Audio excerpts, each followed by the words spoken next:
Living longer, living healthier, living better than ever before. Welcome to Mountain Pacific's Healthy Living for Life, a weekly series that gives you the information, education, and expert insight you need to become an active participant in today's ever-changing healthcare climate. Here now is today's program host.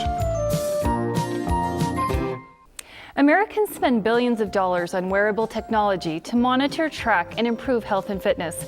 But do devices like Fitbits, Apple Watches, and Microsoft Bands really help make you healthier? And what about other health devices being developed for personal use? Welcome to Healthy Living for Life, a show dedicated to helping you do just that. I'm your host, Lisa Sather. Today we'll talk about technology that can monitor your heart health, diabetes, and much more. We'll be right back. Welcome back. Joining us today is Dan Keith, CEO and founder of It Starts With Me Health, and Shireen Campbell, a medical claims data analyst for It Starts With Me Health. Welcome. Welcome. Thank you for being here. Dan, before we dive into today's show, can you start out by telling us a little bit about It Starts With Me Health and what this company's all about? Yeah, we started the company about 16 years ago in Missoula, and it was basically born out of the idea that some of the things I was seeing in the wellness industry, I didn't think were being done with a clinical focus. That seemed to be lacking. I'm a nurse by training. So started that, and what we started doing was health screenings for employers, where we would go out and draw blood and do the blood pressures. But over the years, we've actually become a lot more of a data company, where we're actually looking at data, that kind of data, as well as claims data, pharmacy data, and trying to put together clinical pictures of employees who are on an employer health plan with the ultimate goal of improving their health. And then, of course, the employer is they're interested not only in having a healthy employee, but they're interested in having a healthy health plan. So that's what we do. Yes, of course. Very, very good. So obviously you have a passion for people taking an active role in their own health care. And can you talk a little bit about, do you believe this wearable technology that we're going to talk about today and fitness trackers can really help people be healthier? Absolutely. I think it can, although I do think that it's up to the user. There's certain people that maybe just want to track their steps, and that's all they really need. There's other people with some of the technology we'll show later. There's some really wonderful things you can track and some health conditions that you can really do a lot of work as far as getting personal information on a day-to-day basis. And in that regard, it's really helpful, especially when you can take some of that information to your physician, and then the physician has a very aggregated, trended result that he or she can look at and help provide care.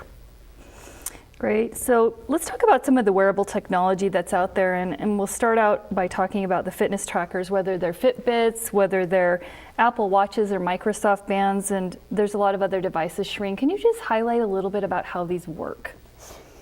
Well, as you said, there's different devices out there. Some of them you can actually wear on your wrist. Others are a little bit more discreet. You can put them on your belt or on any other part of your body if you don't want them actually visibly displayed to anyone. And they track various data points, whether it be your heart rate or by GPS, where you go, how far you've gone, how quickly you've gotten there, whether you've gone upstairs or downstairs. And so there's a lot of different capabilities just depending on the device that you're looking at that you can track. Even sleep, actually. It will track your sleep. Good to know. So how is knowing all of this information useful to folks? What do they do with that? Again, like Dan said, really trending your overall health. How active are you every day versus, certain times of the day?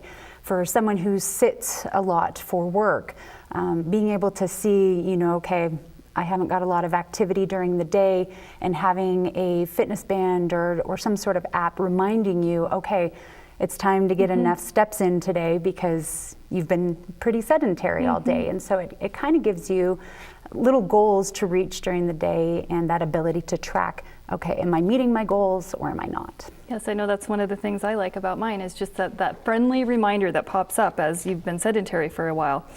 Can you talk about how accurate these devices are? Really, are they a reliable way for people to track their health and fitness?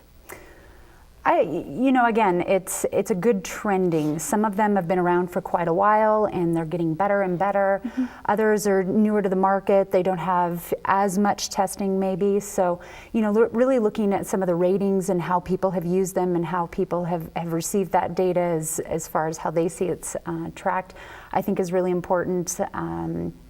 And there are some that are very accurate. You can get your heart rate, you can get how quickly you are pacing your run or your walk or whatever, and even the sleep. Like I said, you can track how restful your sleep is or how long you've been sleeping and see different trends in that way. So, yeah, there's different options out there, and accuracy is definitely one of those options. Awesome. One of the things I was thinking of is. Fitbit had a challenge for a while with their heart rate accuracy of their monitors, and I think they've fixed most of that. Okay. But we used to have people come in with their Fitbits on, and we would have our clinical pulse oximeter on, which does your oxygen level mm-hmm. and your pulse, and so people would actually compare what their Fitbit was saying at the moment to the more clinical device. And what we've found over the past probably 3 years is those numbers have really started to come together. Good. So it's very good. I think most of the time that's pretty accurate. Now, my daughter and I were together last week, all week at the Consumer Electronics Show in Las Vegas, and so we were together all day. Were our steps exactly matched up with each other? No. I think every day she had 700 or 1,000 more steps than I had, mm-hmm. but roughly it was pretty close. Great. Yeah. We have about a minute left, and so maybe until we break a little bit here, but can one of you hit on privacy? Folks might be concerned that this is tracking all of this personal health information. Is privacy an issue or a concern for folks? You want me to start? Sure. One of you. Yeah. It is. Most of the fitness trackers and so on, there isn't really a lot of real personal data there, okay. other than maybe the demographics that you've entered into your profile. But when people are searching online for fitness devices and so on, you definitely want to check to make sure that they've run through the HIPAA process, that they're FDA approved, because a lot of devices aren't. They're just on the market and out there. Okay, so good information. We're going to be getting back to you in just a minute, so we're going to take a quick break, and coming up next, Dan and Shereen are going to show you some of the technology you can use to help monitor, track, and maintain or improve your health. These are some cool gadgets you won't want to miss. Don't go away.